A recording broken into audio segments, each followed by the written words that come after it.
Welcome, curious minds, to another deep dive. Ever feel like you're just swimming in information? Looking for that quick answer, but it just feels like you're skimming the surface. Oh, absolutely. Like you have all the pieces, but no idea what the final picture is supposed to look like. Exactly. Well, today we're looking at something that flips that whole idea. It encourages us to really look at the puzzle itself, maybe in a new way. Yeah, it's fascinating. Instead of just throwing more answers out there, which, let's face it, there are plenty of already, Right. This approach kind of guides you back to the questions, really pushing for a much deeper understanding, something that sticks. Absolutely. So today, our deep dive is into Think with Setaleur. It's this, distinctive intellectual initiative. It's not loud, but it seems to be making these quiet, profound waves. We've gone through the material they've shared, and it gives us really interesting look into their mission, how they work, and the kind of impact they're having on people who, want more than just surface-level stuff. People craving substance. Yeah. Our goal today is to explore how Think with Setaleur tries to build deeper awareness, deeper understanding of what's going on socially, economically, guiding you on a journey of self-discovery, really. Intellectual exploration. Sounds good. So, okay, let's start broad. What is Think with Setaleur, fundamentally? The materials we looked at, they don't just call it a platform, they say it's a conscious knowledge initiative. That word conscious stands out. What makes it conscious, and what gap were they trying to fill? That's a really good starting point. So conscious here, it seems to me it's very deliberate in its design. It's not about just stumbling onto information or consuming it passively. Okay. It came about because there's this recognized need, right? We're drowning in easy answers. Yeah. But they're really complex questions. They often get pushed aside. Yeah, definitely feel that. So Think with Setaleur isn't chasing metrics like, how many views or how big the audience is. The sources say its success, its real measure, is the depth of impact in every mind that chose to think, not to consume. Wow. It completely shifts the focus. It's all about quality, deep engagement, rather than just racking up numbers. That focus on depth, that's really compelling. But, there's so much content out there. How does this approach actually get noticed? How does it cut through? The material mentions something called smart, purposeful success. What's that about? Right? Smart, purposeful success. Yeah. It's not about shouting the loudest or reaching everyone. It's more like a precise intervention. Intervention, how so? Well, it's about delivering this high-value intellectual insight, or maybe a question, exactly when someone's wrestling with a particular problem or a thought. So, for example, instead of just saying, here's the latest market trend, it might ask, okay, what deeper shifts in how people behave are actually driving this trend? And what does that tell us about where we're heading? I see. So it's rearranging the questions. Exactly. Rearranging the questions to open up thinking, not shut it down with a simple answer. That makes sense. It really sounds like they identified a specific need, a gap. Where did the sources say they found their footing, their niche? Yeah, the material points to a pretty specific area, particularly in entrepreneurship and idea generation. Worlds where decisions get made constantly. Okay. It seems they address this often overlooked need for really deep thinking behind those decisions, and also the philosophical side of things, the why behind professional or creative work. Right, not just the how. Precisely. Most things offer tools or direct answers. Setaleur seems to offer a way to ask better questions, a framework for deeper inquiry. And this idea of a silent impact that lasts. That's quite powerful. Like those conversations you have, they don't go viral, but they stick with you, change how you see things years later. Exactly.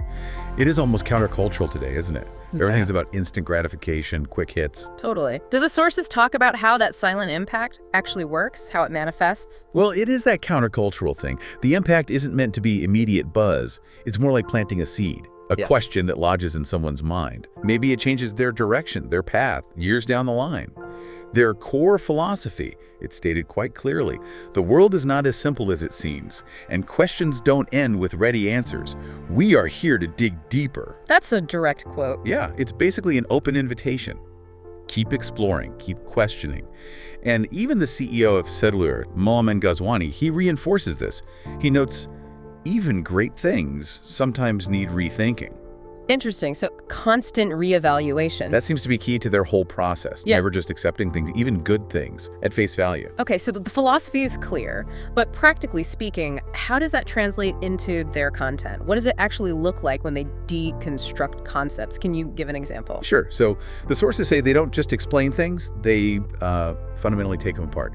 Let's take leadership. That's a common one. Instead of giving you, say, another 5 steps to great leadership framework, they might deconstruct it from a behavioral angle. They might ask something like, are the traits we admire in leaders actually inherent?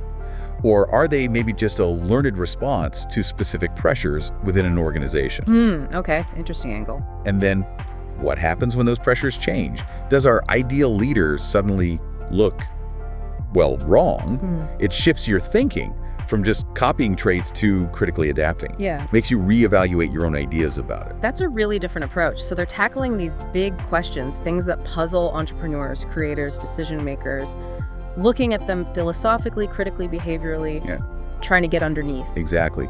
Understanding what's behind phenomena, analyzing those hidden shifts that change how we think or work. So besides leadership, what other kinds of topics do they tackle like this? Oh, quite a range, according to the sources. They might look at modern marketing, not just what's the new trend, but asking if, say, chasing viral reach constantly might actually be diluting a brand's real meaning over time. Huh. Yeah, I could see that. Or they explore what they call the dialectic of success, which might look at how the very things we do to achieve one kind of success can actually end up blocking another kind, maybe a more meaningful kind of success later on. It's subtle stuff. They also look at self-image, the connection between our ideas and reality.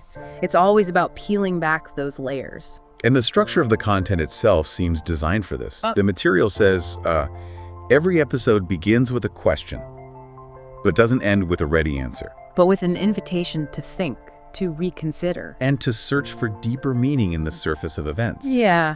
So what's that like for the listener? You're not just getting information handed to you. No, definitely not. It demands active engagement. You know, their offerings, they include these philosophical analyses of current stuff, like what's the gig economy really doing to our sense of community. They also deconstruct concepts that seem kind of fuzzy, like culture or identity or creativity, but show how these actually shape our everyday lives in concrete ways. You also get critical discussions, different viewpoints clashing, and these direct conversations they call conversations in Setaleur. And they often draw on lessons from history or science to shed light on today's challenges. It's about building a mental toolkit, not just collecting facts. Building a toolkit. I like that. So wrapping this up, what's the main takeaway here for you, the listener? Think with Setaleur. Seems to be reminding us that real understanding maybe doesn't come from the fastest answer. Right. It comes from embracing the process, sitting with the deeper questions. It's about building something thoughtful, something lasting, one mind at a time, as they say. Yeah, this whole approach, it really pushes us beyond just consuming content passively. It nudges us towards active, critical thinking. It wants to foster that curiosity that looks under the surface. It challenges you to rethink what you thought you knew. Definitely. To truly think with the ideas, not just about them. So as you go about your week, maybe here's something to chew on, a provocative thought. In what part of your life, or maybe what subject you're trying to figure out right now, are you willing to just sit with a big question without immediately jumping to find a ready-made answer? What hidden transformation, what new way of seeing things might that kind of patience open up for you?